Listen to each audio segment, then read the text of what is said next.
Hi there, everybody. I'm Jeff Mayers from WisPolitics.com here with a special virtual program, The Midwest Energy Landscape and the Way Forward. This is produced by WisPolitics.com and WisBusiness.com. And we want to thank the Canadian Consulate in Chicago for its assistance in making this program possible and helping us to organize it. By the way, if you want to know more about Canadian trade with the US and Wisconsin, you can view a Talking Trade episode with David Usher. He's the acting consul general in Chicago with the Canadian government. And you can find that at wisbusiness.com under the trade policy tab in the upper part of the page. So that's a Talking Trade episode with David Usher. But today we're going to, with an all-star panel, talk about the energy crunch. The energy world, markets have been rocked by the Ukraine crisis. Gas prices at the pump are soaring. But this is going to affect energy writ large. And so we're going to try to grapple with what's happening and what might be happening down the road in the Midwest and Wisconsin. So I want to introduce our panelists for today. Annable, he's the manager of foreign policy and diplomatic services with the Canadian Consulate in Chicago, and he used to be at the DC Embassy for Canada and specialized in energy issues. We have Heather Allen. She's executive director of Renew Wisconsin here in Madison. We have Catherine Valdez. She's manager of energy and environmental policy with Xcel Energy, and Professor Paul Wilson, department chair and Granger Professor of Nuclear Engineering and Engineering Physics at UW-Madison. So welcome, panelists. A lot of big questions here, and we'll try to dissect them. We have some audience questions submitted in advance, and we'll try our best to get to those. So I'm going to ask all of you this, first broad question, which you can take a stab at. And Heather, you're going to be going first here. But given this crisis, what's the outlook for, the Midwest and Wisconsin energy needs this summer? Should consumers be bracing for, higher prices or even service issues as a result of that? And what can we do to prevent that? So Heather, why don't you take a stab at that one first? Well, thank you, Jeff. And hello to my fellow panelists and to everyone tuning in during your lunch hour. Really glad to have you here and to be here. Yes, I am the executive director of Renew Wisconsin. Renew has been working on clean energy issues in Wisconsin since 1991. So we just celebrated our 30th anniversary. And there has been a lot of change, especially in the last few years, more and more renewable energy coming online in Wisconsin, which actually does help deal with the energy crisis issues we're facing and the volatility that we're all facing. So I just read in the news today that for the first time ever, every state in the United States has gas that has topped over $4 a gallon. And that is certainly a shift. So certainly people are seeing those prices at the pump and they are feeling that. There has been some good news with energy prices in Wisconsin. In fact, shout out to my fellow panelists here. Xcel Energy and MG&E both reduce their fixed monthly charges for electricity customers. So what that means is that that monthly fee that you pay for just being connected to the electricity service, that is going down. And by 2023, in both cases, it'll be at $15 a month, which is an improvement, which means that consumers will have a little more control over their energy costs, which comes at a perfect time. It's more important now than ever that by reducing your energy use or shifting to renewables, you'll be able to affect your bill more because you'll have more control over those kilowatt hours you're consuming and the costs associated. So I would say the big trends happening in Wisconsin are more and more renewables are coming online at all scales. Utilities are investing in renewables, but homeowners, businesses, nonprofits, schools are all shifting to renewables as well to manage costs, to increase energy independence, and to drive local investment. I think something folks may not know is that we spend $14 billion plus a year importing coal, oil, and gas into our state and other fossil fuels. Every investment we make in solar, wind, geothermal, any sort of energy that doesn't require a fuel import takes us out of the volatility of that market and reduces the money we're sending out of state every year. So the trends are going in the right direction for Wisconsin to become more energy independent, to have more clean energy jobs in the state. We have 70,000 clean energy jobs today, and we can grow that portion of the workforce with the right investments. So I'm excited to see where we go, and I don't want to take up too much time, so I'll pass the mic. Thanks, Jeff. Okay, well, we'll have plenty of time to explore all these topics. Thanks, Heather. Well, let's go to Catherine now. Catherine, I wonder whether you, I mean, you're at a big utility that has a big swath of the Midwest, including big parts of Wisconsin. So what's your utility's outlook for Midwest energy this summer? Sure. Thanks, Jeff. And hi, everyone. Thanks for letting me join you today. Yes, Xcel Energy, through our Northern States Power Operating Company, serves around 250,000 Wisconsin residents with electric and gas service, and their reliability will not suffer this summer. That's core to our business, and so that should not be a concern. But customers may want to be prepared for increases in their energy bills due to the cost increases in natural gas, which are exacerbated by what is happening in Ukraine. But some of those trends and lower supply, lower drilling had started before the crisis in Ukraine had begun. But again, yeah, reliability will not suffer, and we are grateful to continue to serve our customers with a diverse energy portfolio. It's already 60% carbon free, relying heavily on our wind, solar, and nuclear and hydro resources. And only around 20% of the electricity that we're providing derives from natural gas. So that does provide some, that diversification provides some cost protection for our customers, fortunately. All right, thanks. Let's go to Professor Paul Wilson at UW-Madison. What's, from your corner of campus, what's your view of the Midwest energy outlook, given the Ukraine crisis? I mean, I think Catherine really had the great summary there, although not all of the state is as lucky as Xcel's customers, and many of the rest of the state has much higher reliance on natural gas for its electricity. And so I think many parts of the state are going to see increased electricity prices, increased gas prices, and Catherine just said it's only 20% for Xcel's customers, but I think for most of the rest of the state, we've been growing natural gas pretty dramatically as we turn off some of the other supplies. So, I wouldn't anticipate, I'm not an expert in utility service, but I wouldn't anticipate reliability issues anywhere in the state this summer. I think natural gas supplies are going to be adequate for what we need in Wisconsin, regardless of who your provider is. But some customers are more exposed to those gas prices going up than others. And so I think we should be braced for that. In the context of Ukraine, maybe from my parochial standpoint in the nuclear energy sector, there's a lot of discussion about the amount of nuclear fuel that flows from Russia. But even as changes happen there, nuclear is such an energy dense supply of electricity that most of the fuel that we'll need for the next few years is probably already being purchased or in the process of being purchased. And so the issue of Russian supply of uranium or uranium that flows through Russia is really a longer term question, and we have a lot of time to sort of address that question. So I don't see that impacting us in the next, certainly in this summer into the fall, or even in the next couple of years. Yeah, we want to explore the whole nuclear power, portion of the energy load here, and we'll come back to you on that, Paul. Sure. Thanks. Okay, so we have Aaron Annable, and Aaron is dealt with energy issues when he was with the embassy in DC, and now he's at the Chicago consulate for the government of Canada. Aaron, what's your take on Midwest energy outlook? And I guess feel free to talk about the Midwest of Canada as well. Right.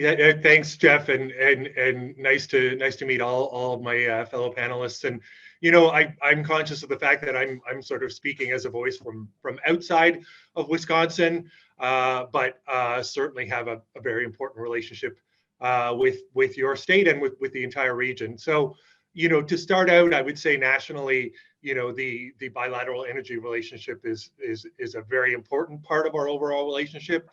Canada's the largest supplier of all forms of imported energy to the United States.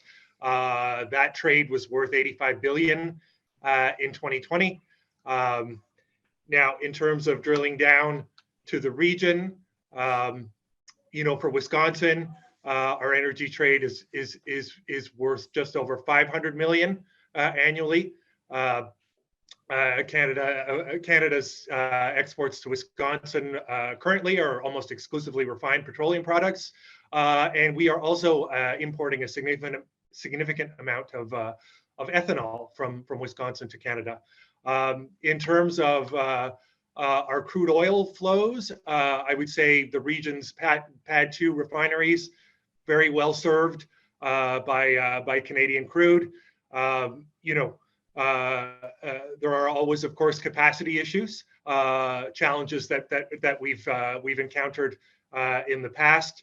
But I would say right now there is from some of the indications we received, there is some unused capacity and space on our cross-border pipelines to the region. So that could be a contributing factor. There's also, of course, the question of rail, and that has a lot to do with the price of oil as well. Behind all of this, of course, this crude oil that we are sending to the United States is produced under one of the strongest environmental frameworks of all major oil producers. We've got a national price on carbon, currently $50, going up to $170 in 2030, and generally a very strong environmental framework. And maybe just to mention quickly on the electricity front, of course, you all are connected indirectly to us through the Midwest Reliability Organization. Wisconsin does not share a border, but that grid does have an interconnect with, of course, Manitoba, who has abundant hydropower. And I believe some power sharing agreements with Wisconsin, probably not too much right now, but interesting opportunities to explore that in the future. Maybe I'll leave it there for now, Jeff. Thanks. Right, but let me, Aaron, why don't I just sort of from a 30,000 foot level, just stay with you in terms of what is the balancing act, for Canada in terms of, dealing with climate change, but also, dealing with all of the fossil fuel reserves that you folks have and that you are talking about exporting to the U.S. and servicing power for people in the U.S. I mean, what's the balancing act? How would you define the balancing act that Canada, or the strategies, I guess, that Canada is using right now? Yeah, thanks, Jeff. I mean, it definitely is a balancing act, as we are the fourth largest producer and third largest exporter of crude oil. That is a present reality.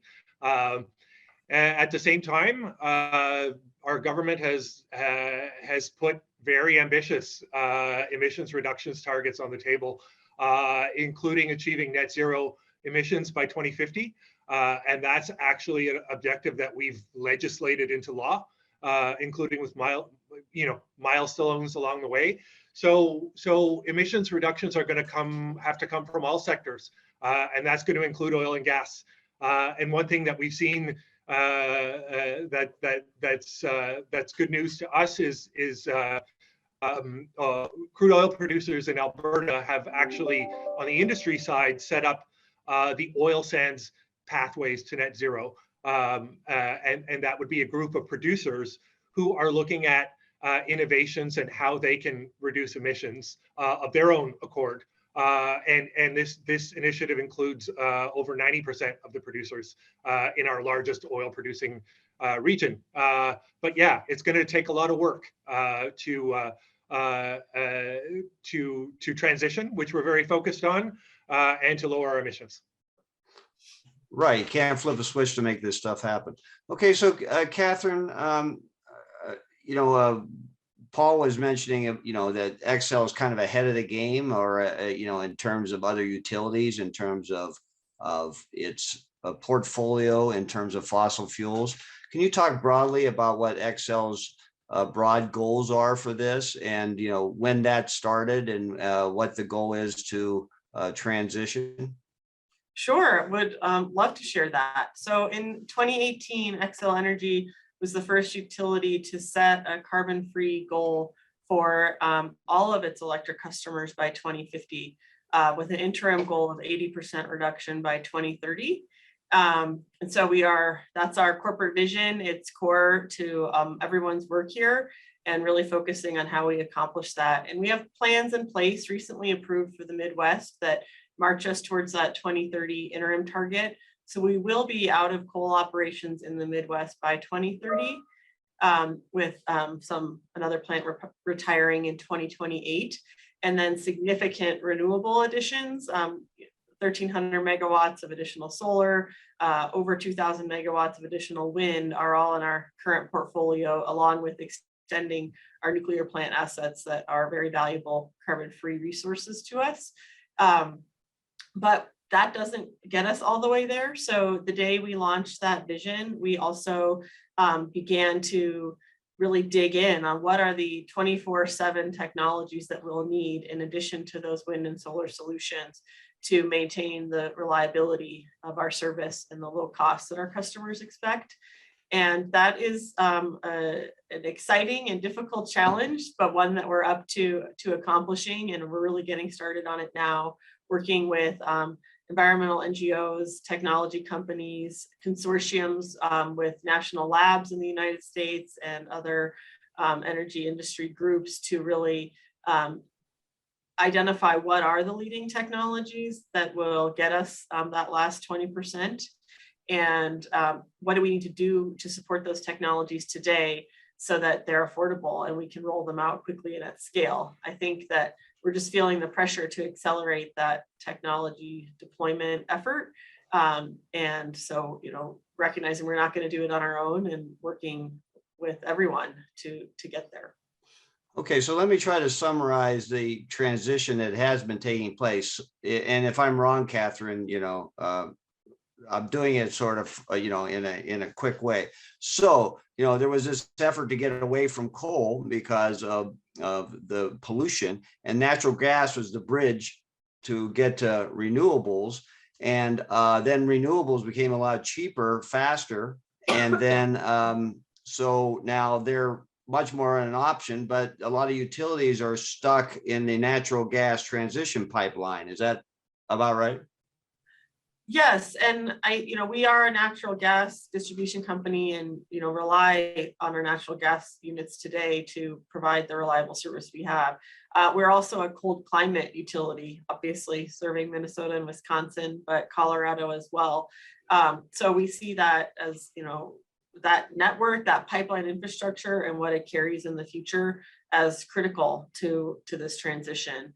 And are also focused on a net zero goal for 2050 for our gas business, but recognizing that there are, we're aggressively researching and developing projects around zero carbon fuels. So how do we have, the capacity and the comfort that those dispatchable combustion units provide? Can they be combusting a zero carbon fuel in the future, hydrogen or a synthetic gas, for example? So kind of working on all fronts, but recognize that the ability that those units give us to have a reliable system is important, and we'll need to duplicate that in some way. Okay, and you do have some nuclear power plants too. Right. Yes, we are happy that we have those in the Midwest. We don't have any other nuclear plants in Colorado, Texas, or New Mexico, but they're very valuable to us there. Okay, so now I'm going to go to UW-Madison Professor Paul Wilson, who is an expert in nuclear power. So we don't have any more nuclear power plants in Wisconsin, right? No, we do. We have 2 reactors operating in Point Beach. I thought that they were being phased out. No, they are providing about 15% of electricity in Wisconsin, and they're looking to extend their licenses for 20 more years. So okay, well, thank you for correcting me on that. So I guess what is the There was some obvious PR hits to nuclear power over the years, the latest being when there was a earthquake in Japan, the Fukushima disaster. So, I mean, how would you classify the state of, nuclear power in Wisconsin and the Midwest? So in Wisconsin, I mean, I think just 2 years after Fukushima, we had the Kewaunee plant shut down. And so one of the things that we've seen in Wisconsin with that, and like it's happened all over the country and all over the world, when nuclear power plants shut down, fossil fuel use increases. And so the consequence of Kewaunee shutting down was more coal and more natural gas being burned in Wisconsin. And so that's, obviously very concerning to me and concerning to many people. Right now, there's not immediate urge to build more nuclear power in Wisconsin. We have, about a month ago, Darrell Power made public that they're in a memorandum of understanding with NuScale, which is designing a brand new nuclear energy technology. And so they're just starting to explore that in very early stages. They haven't made any commitments.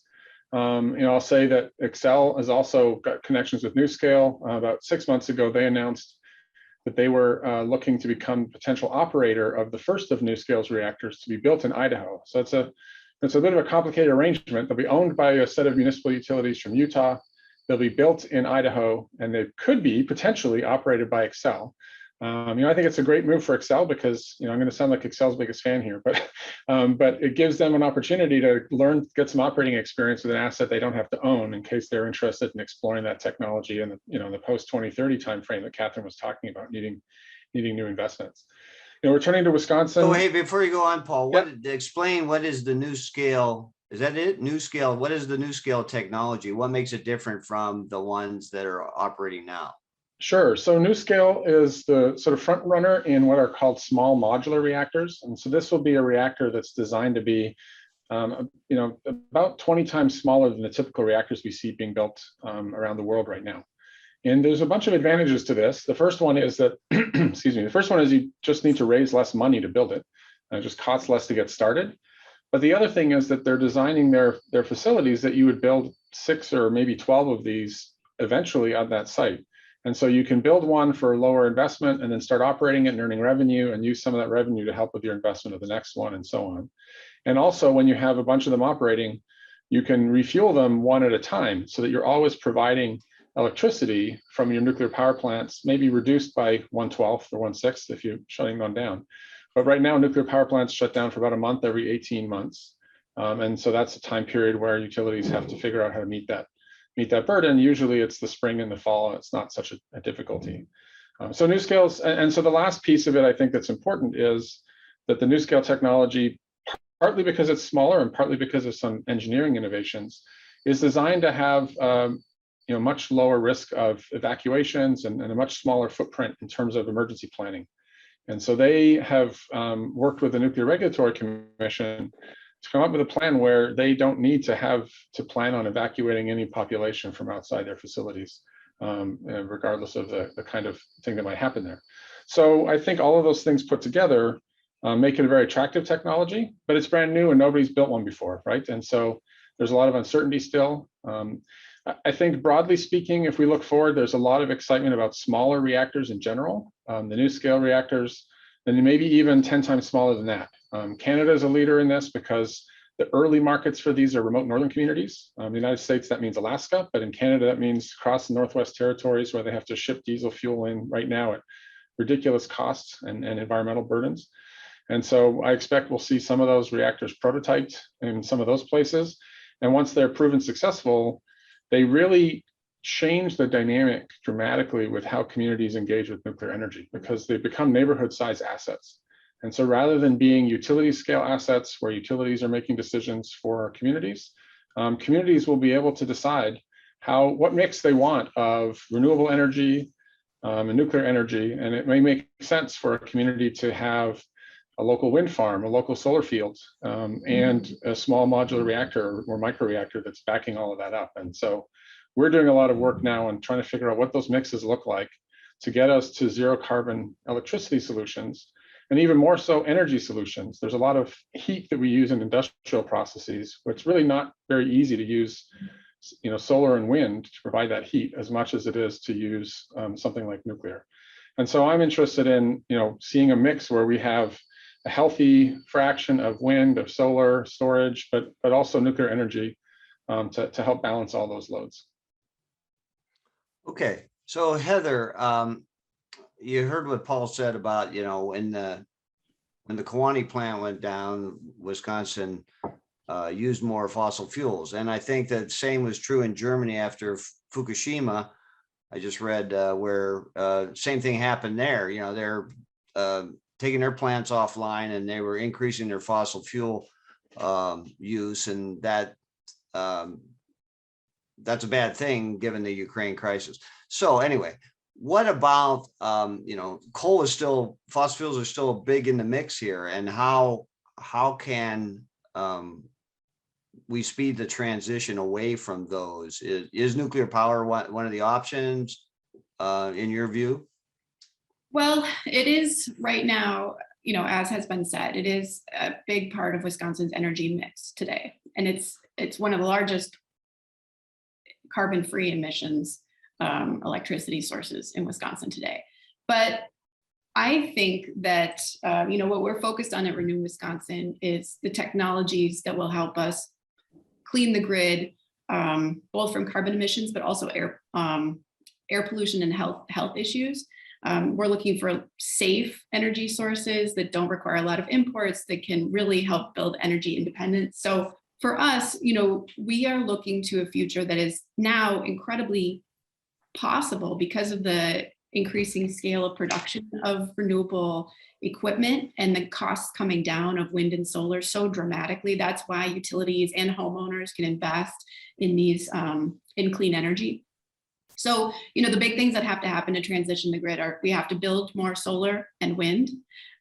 Really at all scales with solar. We have very large projects coming forward, but also we can have solar on your rooftop and solar community scale solar, maybe 10 to 100 acres solar farms. We also need to reinforce transmission across Wisconsin in between the regions because it's important with renewables to be, and electricity generally, to be able to buy the power where it's being produced most affordably at that moment in time, and to make sure we have enough capacity on the transmission lines to do that. And we need storage. We haven't really talked very much yet about energy storage, but the growth of energy storage, the growth of microgrids and new technologies to help build resilience in the system, that is vital to shift us to a clean energy economy. And there's a lot of really interesting companies in Wisconsin working on storage issues. We've got NTech, which has up in the Fox Valley area, which is one of the most exciting, if you haven't seen it, it's this fantastic cutting edge microgrid with all sorts of energy sources and all sorts of energy storage and demand response systems. I think what I'm getting to is the grid of the future that's a clean grid will be really dynamic with a lot of inputs, a lot of different types of energy sources coming into the grid, but also utilities and maybe even energy users will be able to sort of modulate their use of energy and control it, store it so that it can be most useful at all times. I know Xcel is piloting a resilience program with some of its larger commercial customers to help them do a combination of renewables and storage to help them become more resilient, should there be a weather impact and a brownout or a blackout or any sort of issue. It's going to help address costs and make the grid more reliable. Also, we haven't talked too much yet about the cost of fuel for vehicles, but as we shift to an electric fleet in Wisconsin, EVs are going to become a very important part of reducing our demand for imported fuel, making us more resilient, especially those hits to the pocketbook that really go up and down with gas prices. And then I think I would be very remiss if I didn't say that Wisconsin's grid of the future should really be built, with Wisconsin's workforce in mind and ways to support and reinvest in our own communities and build those clean energy jobs. And there's a lot of potential here. I should also say, I don't think folks know that some of the benefits of clean energy projects in Wisconsin are that certainly, you know, for a wind or solar farm, landowners can earn payments for hosting a project. And that can often provide security for the family farm to keep farming, and they have drought resistant income coming in. That's very useful. But there's also funds that go straight to the local governments to sort of shore up government resources, bringing in more money than the property tax revenues had previously. And of course, there's investment in local jobs and local economic activity related to the building those projects. So I think it's transitioning the grid. I think it's incorporating all these new technologies. Actually, was it Paul, you mentioned the issue of industry and natural gas. There's also renewable natural gas, which we haven't addressed. Renewable natural gas can help play a vital role in addressing some of the gas supply issues. There's some policy issues, there's some technical issues that we need to resolve in Wisconsin to make the most of renewable natural gas, but why don't you define that? What's renewable natural gas? Oh, so for example, a great example of renewable natural gas that's happening in Wisconsin is right here at the Dane County landfill. Dane County has invested in capturing the methane that comes off of the landfill naturally and cleaning and scrubbing that gas and then pumping it into a pipeline. So Dane County is now actually making lots and lots of money by harvesting that waste gas and using it and pumping it into a pipeline where they're receiving carbon credits basically. And that gas is being used. They're also using that gas to power heavy fleet vehicles like snow plows and dump trucks. So if you can kind of picture creating sort of a system where we use the waste products and we make the most of the dynamism of the system, and we work with our utilities and all the consumers in Wisconsin, energy consumers, to really build a more integrated, more sophisticated network that can work with all these different technologies. We're on our way there. Really good things are happening, and it's exciting to see. I'll pause. I can get a little too excited talking about these things. Okay. Let me ask Catherine about conservation. We haven't talked about conservation yet. How big of a part is conservation in this transition away from fossil fuels? Sure. Thanks, Jeff. Yes. So conservation is key to the transition because, you know, the less energy that people are using, the less that needs to be replaced. But also recognize that for us as an electric provider, a lot of the transition, you know, to a clean energy future is electrification. So, you know, decreasing the use of gasoline, for example, but therefore, you know, increasing the use of electricity. And I just wanted to add a few data points to what Heather shared on EVs, which I think are so great. If you want to talk about conservation, but also just overall energy efficiency, you know, only about 30% of the energy from gasoline is making it to the wheels of your car. But if you have an EV, they're just inherently so much more efficient with their electric drivetrains. You're getting 80% of that energy to the wheels of the car. So that type of technology is just inherently more efficient and more affordable. We're just developing more and more EV programs for our customers to support ease of access of charging, reduce some of the anxiety around driving electric, you know, residential and commercial EV charging programs. And if you're a participant in those, you're going to be fueling your vehicle for the equivalent of less than $1 a gallon, which is becoming a more and more compelling financial decision under today's gas price markets that you open the segment with. But yeah, so, and I talked a little bit about our gas goal that we want to be a net zero gas distribution company by 2050. And so that one is really going to rely on conservation and energy efficiency and participation of our customers. You know, we operate the electric system in bulk, and it's coming by wire to all of our customers, but the use of gas is really dependent upon the end customers' appliances and applications. So that transition and using more efficient devices to reduce the overall use and potentially alternative appliances, is really where we're going to have a lot of direct customer participation. And where we're hard at work right now, understanding what all their alternatives are, how well they work, what their cost and performance looks like, again, in our cold climate service area. So their conservation and efficiency will be, key, but across the whole energy spectrum we serve for sure. Okay, thanks. Go ahead, Paul. Just sort of throw something in, I think that the EV, the transition to EVs is super important and it's very valuable. But just to sort of add a little layer to what Catherine was saying, the EV drivetrains are efficient. 80% of the electricity goes to the drivetrain. And if you're in a cleaner grid like Xcel's, that's great. But if you're in a carbon-fired grid, then only 30, 40, 50% of the energy is getting onto the grid from those thermal stations. And so the bad news for EVs, if you're in a very fossil fuel reliant place, you're not getting all the benefit. The good news for EVs is once you own an EV, if you hold on to it for 10 years, you're going to get to take advantage of that grid getting cleaner day by day. Every time a new solar field is put up, every time a new wind farm is put up, your car gets cleaner and cleaner without you doing anything. Right. So, I think Or if you have a solar charging station at your house. Sure. Yeah, I mean, there's obvious ways to get immediate benefit for an individual person, but across the whole society, across the whole community, right, we're all going to get to benefit from our grid getting cleaner over time. And so the sooner you make that purchase, even if it's, and even today, when you make that purchase on the grids of Midwest, it's still a pretty good bet compared to driving a gasoline car. But you get, from an environmental point of view, both because of particulate emissions as well as CO2. But then you get to take advantage without just sitting in your garage. Your car gets cleaner by the day as our grid gets cleaner, and so I think that's another big reason to move that way as quickly as possible. Heather, you wanted to add something? Yeah, I just wanted to echo what Paul was saying there. Like, an electric vehicle is the only vehicle that gets cleaner as it gets older, right? Because the grid is getting cleaner. I also have a fun fact.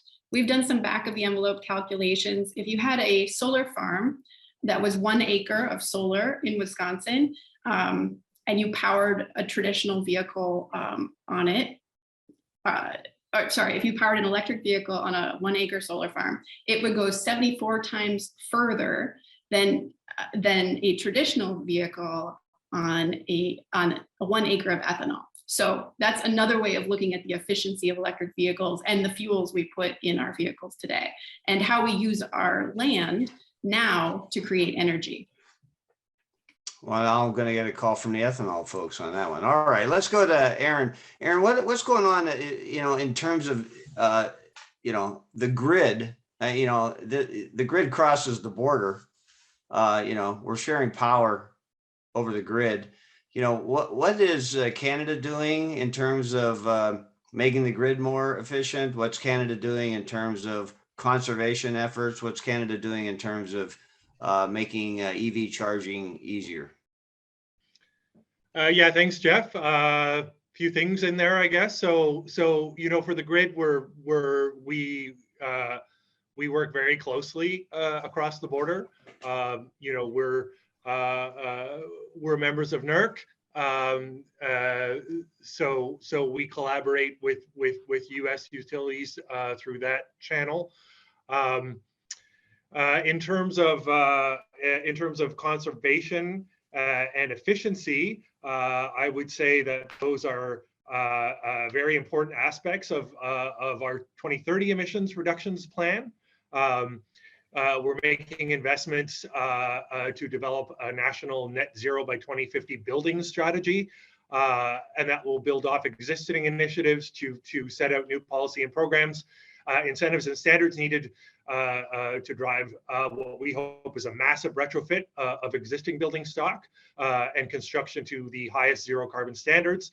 We're also investing in a greener homes loan program to support increased energy savings for homeowners, as well as additional investments to support retrofits for large buildings through a retrofit accelerator initiative.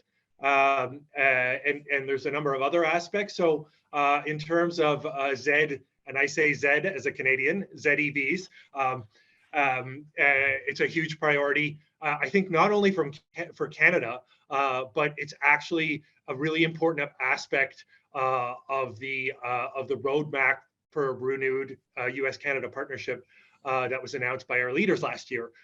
So of course in Canada, we're developing a light-duty electric vehicle sales mandate to set annual increasing requirements towards achieving 100% EV sales by 2035, including interim targets of at least 20% of all new light duty vehicles offered for sale by 2026, and then at least 60% by 2030.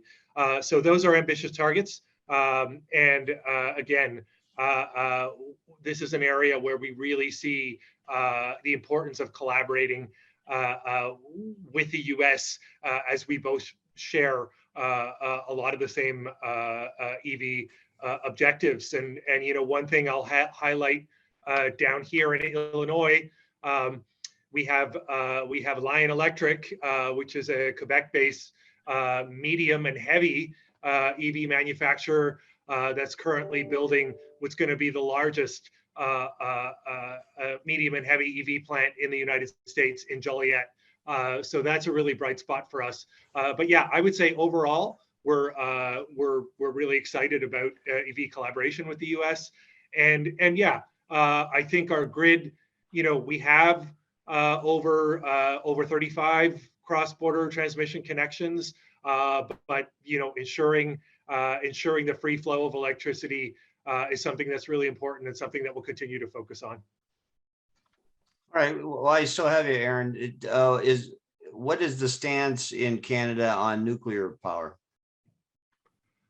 You know, I think Paul actually, I'll thank Paul for covering some of that for me, but yeah, we do have existing nuclear power, significant amount in Ontario actually, and also very significant uranium supplies in Saskatchewan. And you know, I think as a supplier, I believe that we supply uranium. I think it's 22% for US reactors. So as a uranium supplier, we're very important. Of course, we are also very actively looking at small modular reactors. And our Ministry of Natural Resources has rolled out an SMR action plan to try and keep us on track towards accelerating progress on that area. And of course, as Paul pointed out, you know, there is really a really important aspect with remote and in many cases Indigenous communities, you know, to try, as Paul said, to get them off of diesel. So as part of our action plan, we are engaged in dialogues with these Indigenous communities who may have never dealt with, you know, nuclear technology, to look at rolling out SMRs in these remote areas. Probably still, you know, a few years off, but we are really focused on advancing SMR in Canada.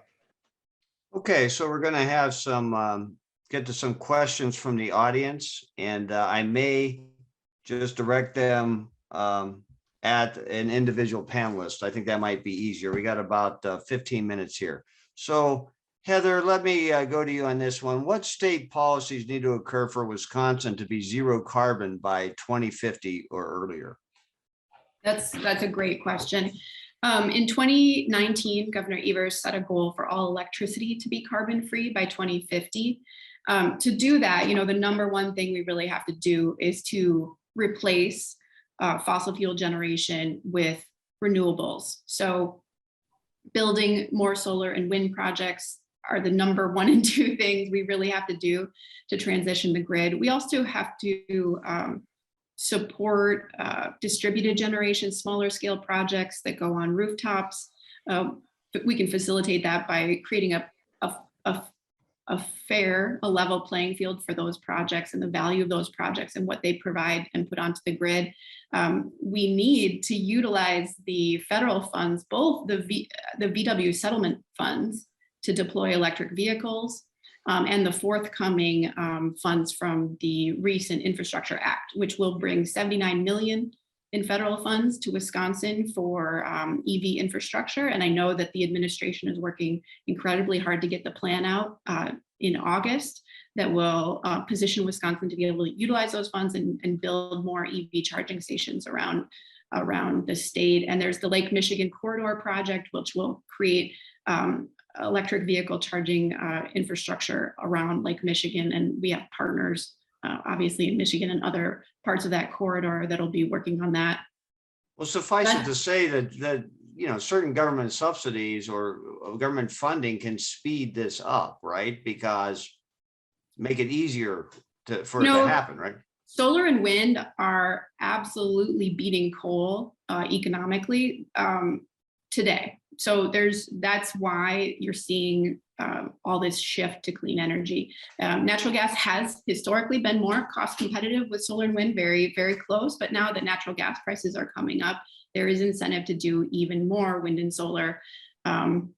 Solar has experienced some supply chain disruptions and some issues with tariffs and this current anti-dumping investigation. So we're hopeful those get resolved soon and we can continue to build those projects.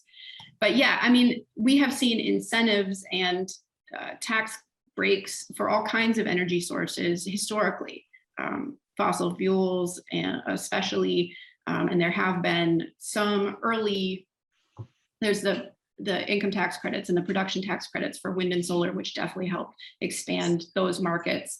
But now, you know, wind and solar are extremely great financial options. So but the thing to think about is the scale, right?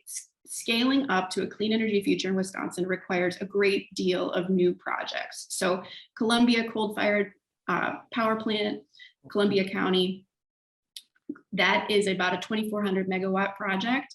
Well, we have 2,500 megawatts of solar in the development pipeline.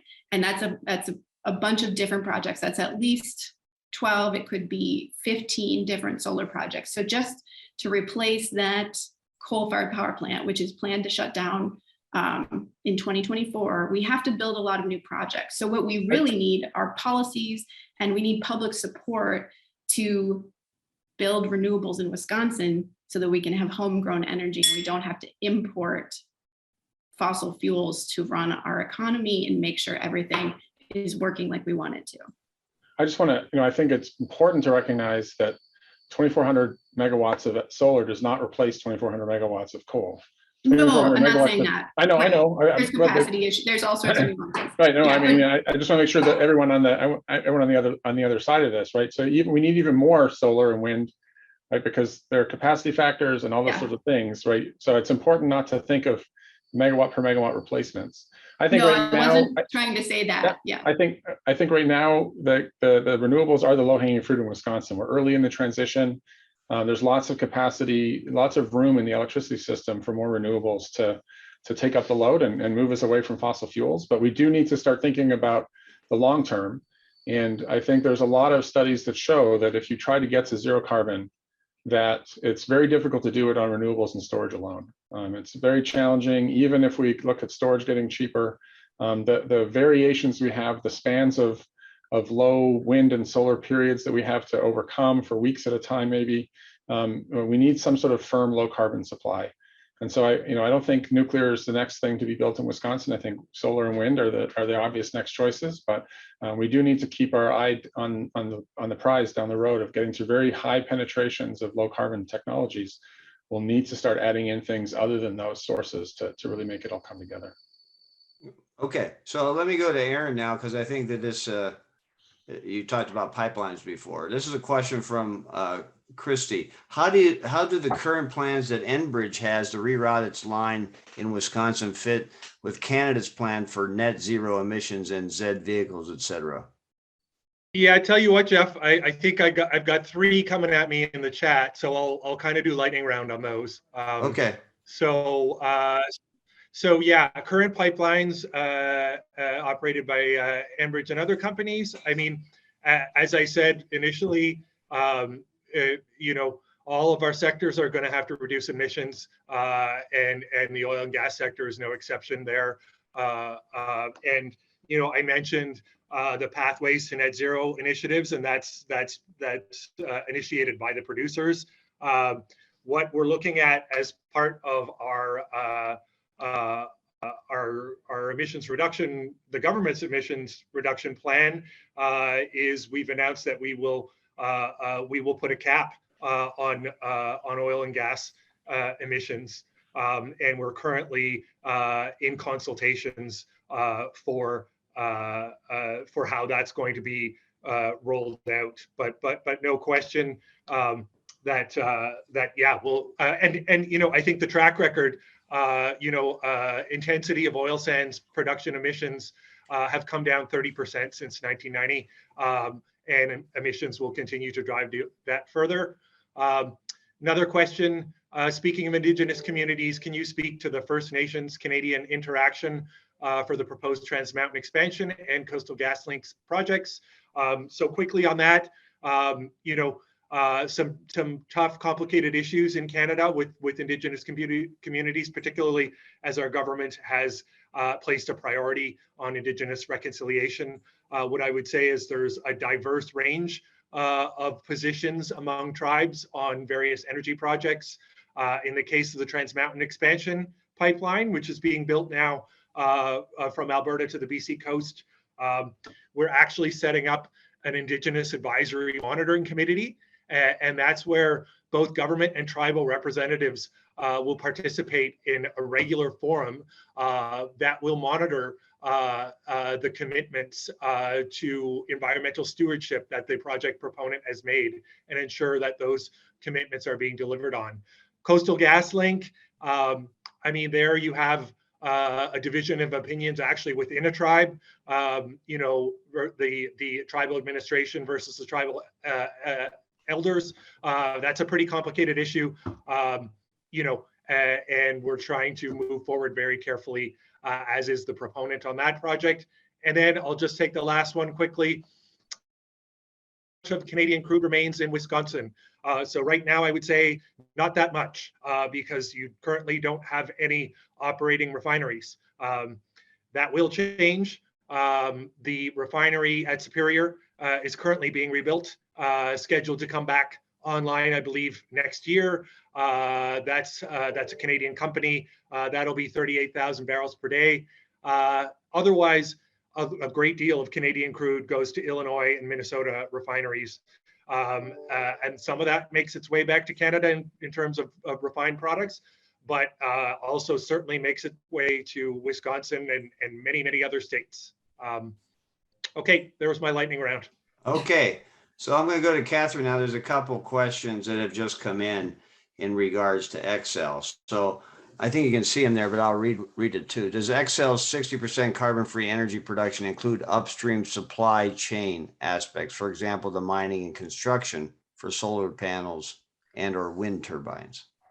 Sure, it's a great question. So, carbon accounting is quite the accounting endeavor. So it is generally our goal and how we measure it is really at the point of electric generation, and if it's emitting carbon dioxide or not, kind of just protocol surrounding that. That said, we are very interested in the supply chain and in improving all aspects of our energy supply chain, including understanding, reuse considerations for batteries, for example, and specifically not wind or solar, but for natural gas. We have committed to buying 100% certified natural gas by 2030 for our gas distribution and our electric generation by natural gas. And this is a really exciting and quickly evolving area of the natural gas market where it's really requiring producers to have best practices and very, very low methane leak rates from their production operations. And so our commitment to procure that is really to try to control and reduce the methane emissions across the entire supply chain of natural gas. So yes, increased focus on supply chain, but not in the accounting necessarily of our emissions profile. And then I see another question there about investing in new natural gas infrastructure. Right. So yes, back again to the fact that we serve a cold climate and that natural gas infrastructure is a critical safety and service and reliability service that we provide today. And we see that continuing past 2050, that network of pipelines will be critical to storing and transporting energy to all of our customers. And so we're really focused on how do we reduce the emissions associated with that with alternative gases, renewable natural gas that Heather very helpfully shared earlier, hydrogen. We have some exciting projects, Paul, with our nuclear power plant and how Nuclear energy can be used to create carbon-free hydrogen as a storage mechanism. So that, and in the meantime, the pipeline infrastructure needs to be available and reliable and safe. So those are important continuing investments. All right, well, thank you, Catherine. We have a question here that's in your bailiwick, Paul. Nuclear fusion. Should we realistically think of fusion as part of a clean energy future? Yeah, I think there's been a lot of advances in nuclear fusion in the last 6 months even. And so there's a lot of increased optimism about finally achieving nuclear fusion. There's still a lot of engineering details to be worked out. And I think that, my opinion, we're going to need more fission power plants, nuclear reactors before we end up adding fusion to the mix. UW-Madison is one of the world's leaders in developing fusion energy. We have 3 or 4 startup companies spawning out of UW at different aspects of fusion, including Shine Technologies down in Janesville already. And so I think that there's a lot of opportunity for fusion to be something that is a jobs creator, an engine of jobs in Wisconsin in particular, because of the expertise we have here in Madison.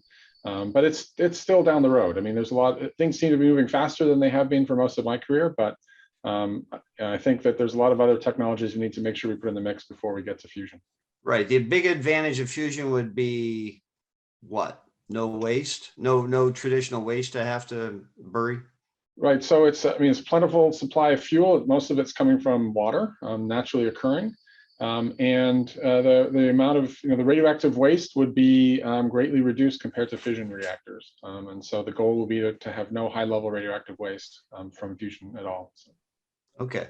So now a couple more questions. I'm going to lump them together, Heather. I think you're in the best position to maybe be the critic here. But I mean, the questions that were submitted earlier had to do with, about our utility structure, the way we do, way power utilities operate, which is a government decision and, a regulatory decision. I'm wondering, do you think that there should be big changes in how we power utilities operate, because there's questions here if somebody says that monopoly utilities are dominating things in the wrong way. So I guess I'm wondering, I guess we'll turn that around and say, what kind of changes do you see that could I guess modernize the utility structure? Yeah, thanks. That's a great question. So Wisconsin is what we call, a heavily regulated state, which helps ensure that things are reliable, things are safe, and people are getting power when they need it. And so that's really important. I think that we have seen some proposals in other states, for example, Minnesota, which has done really wonderful things, and Xcel has a great deal of territory in Minnesota with things like community solar. So this year there was legislation that would propose community solar projects would allow people to just sign up for solar produced by one of these projects and save money on their electricity bill without having to put it on their homes. That would be something that is different and new for Wisconsin. I think that fits nicely into a regulated state. It does in Minnesota. So there's different opinions about how that all fits together and the nuances of utility regulation, but certainly, we want to make sure our utilities are doing all the great work that they're doing that Catherine's been describing. There's a lot of great work utilities are doing in Wisconsin, but there are places we can catch up to other states, making sure that folks have access to third-party financing for solar projects, making sure that we have community solar options on the table, making sure that if you put solar on your home, you're getting a good rate of return on that investment. You should be you're contributing to the grid just like your power plant down the street. So there's improvements we can make, certainly, but I would say that there's progress. We just, in all things in energy, as the crises become more urgent, as carbon emissions become more of a problem, as volatility increases, we need to move faster in Wisconsin. I think the Governor Evers' Clean Energy Plan moves the ball forward. I think all the collaborations you've heard about today are moving the ball forward. So, Jeff, it's a yes and. We have a wonderfully regulated market and we need to move faster and do more things. Okay, so we're running out of time here, but I want to sort of bring it back to, Ukraine. I mean, we're feeling the effects of what's going on in Europe, but the European nations, in trying to wean themselves from Russian oil and gas, they need to do that rather quickly, because we're entering late spring, but winter is not that far away. So what can we all do in North America to help Europe to do this transition? What's in terms of oil and gas resources, liquefied natural gas, technology? So why don't we start with you, Paul? I mean, yeah, whatever we can do to make some of these resources more available to them, I think is helpful. I mean, these infrastructure changes are not fast, right? It's not going to be easy to change the fundamental infrastructure of how they're creating their electricity as quickly as they need to be getting off that dependence on Russian supplies of the fuel. So we need to come up with alternate fuel supplies. Liquefied natural gas is one. Certainly sort of oil from North America and other places, another one. But I think that some of the countries in Europe are in better shape than others, of course. Germany, to come back to my sweet spot in nuclear energy, Germany's got 3 more nuclear power plants, which they're committed to closing down this year. And they're going to probably have to increase their reliance on coal if they want to get off natural gas from their electricity system in the short term. And so I think that it seems like it's not a great deal we can do from here. I mean, maybe one of the things we have to be aware of is, if it's important for Europe to get off the Russian supply of these things, what that's going to mean is prices for all these things are going to go up. And we have to be willing to decide the degree to which we want to do our part. Is that our part of this global battle that we're in, is that electricity and energy prices will be higher in North America in order to allow to balance out the flow of these supplies to Europe. So, okay, Aaron, what about how do you see it in terms of what Canada and U.S. can do to help Europe with its transition? Yeah, okay, and I would say I'll do a short term and then a sort of medium to long term. So, short term, obviously Europe is focused on replacing Russian energy imports with those from other countries, while aggressively accelerating the transition towards renewables and a lower carbon in the medium term. So I would say to that, both of our countries, Canada and the US, have made recent decisions to expand hydrocarbon exports to our European allies to displace Russian oil and gas for the short term. And these are entirely appropriate. And, I think we're making these decisions, both countries, in the context of our respective climate change plans. But looking at the medium term and the long term, it's the shift to domestically produced renewable energy and to hydrogen supplied by countries like Canada and the US that will provide true energy and national security to Europe and to both of our countries. A cleaner energy transition will deliver energy security as well as a sustainable future, and it will enable democratic countries to wean themselves from countries that are weaponizing energy. So yes, in the short term, we've made actions to supply oil and gas, but in the medium and longer terms, we can't take our foot off the accelerator for transition and reducing emissions. Okay, Catherine, what can we all do to help the situation in Ukraine and Europe? Sure. Yeah, I mean, really echoing everything that Paul and Aaron and Heather have said, but I think, that the best practices of gas production domestically that will benefit, the methane emissions impact is promising. So that's helpful that, if we're exporting liquefied natural gas from good producers, that's going to keep us all in our climate change pathway.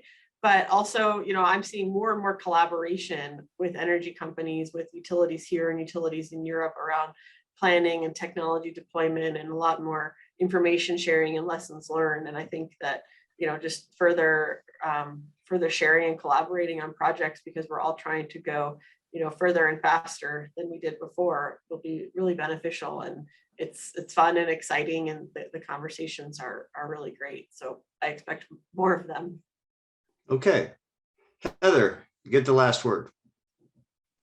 Well, thank you. I'm going to echo something that Aaron said. I think getting to energy independence is really important for Wisconsin. It's really important for North America, and it will, as we and Europe and our allies and partners all shift to clean energy, we become less vulnerable to terrible tragedies like what's happening in Ukraine. And I think that fossil fuels have been used as a weapon of war in the past, and if we can produce our own energy here at home and it's clean energy, we're reinvesting in our communities, and there are just enormous spillover benefits to doing that. And so I think that that's where we should focus our efforts. I think in the short term, the International Energy Agency has a 10-point plan for helping Europe to get off Russian gas, and building renewables is number 4, accelerating the build of renewables, but also shifting to new technologies like air source heat pumps, working on simply reducing thermostats, and working on there are short-term policy measures and tax ideas, but they are also looking to prevent signing any new gas supply contracts with Russia, and identifying new sources of gas from the folks that were just mentioned. So it is a nuanced, complicated issue, as Catherine was saying, and there are trade-offs in every direction. We totally recognize that, but the faster we shift to clean energy, the less we will be vulnerable to things like this. Right. Well, one thing this has done is put a focus on energy, fossil fuels and renewables and nuclear power. I think that, if this discussion wouldn't have been so interesting and pertinent, a year ago. So at least there's a silver lining there. So we're closing out the program here. I want to thank our panelists. Thanks very much. Thank you to the government of Canada, the consulate in Chicago, for helping us organize this today. We'll be having getting together a video of this and circulating it on the web. I invite you to keep the conversation going. If you have questions, you can address them after the program, certainly to the individuals here, or you can email me, mayors@wispolitics.com, and I'll get them to the panelists. So again, thank you very much for participating in today's program. This is Jeff Mayers from wispolitics.com and wisbusiness.com signing off for today. So thanks very much.